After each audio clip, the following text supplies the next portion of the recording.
जैसे लागेला प्रसाद।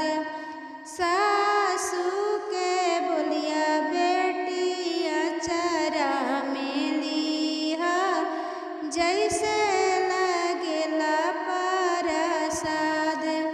पनवा के ऐसन बेटी पातर बाड़ू, फुलवा के ऐसन सुकुमार।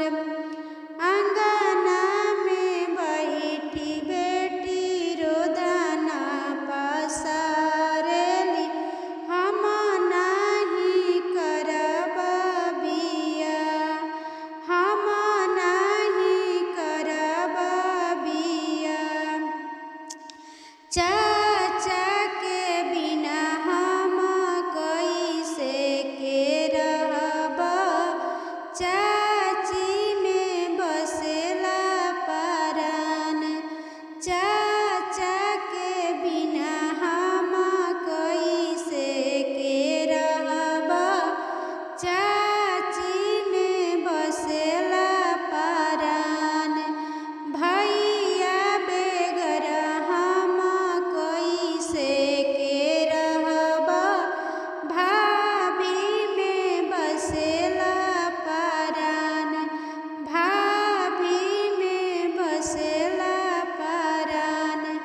होते भीनु सारा भसुर डोलिया लगइहे, ले जइहे मोरा ससुराल, ले जइहे मोरा ससुराल।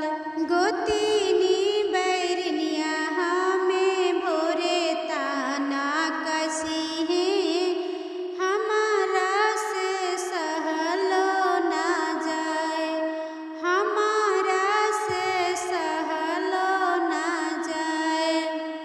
होते सबेरे ननदो बोलिया जे बोली है, हमसे जे सहलो ना जाए, हमसे जे सहलो ना जाए।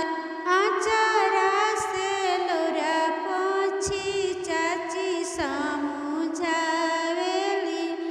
बना जानी तू बौरा।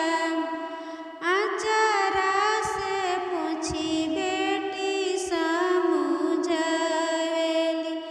जानी बना तू बौरा।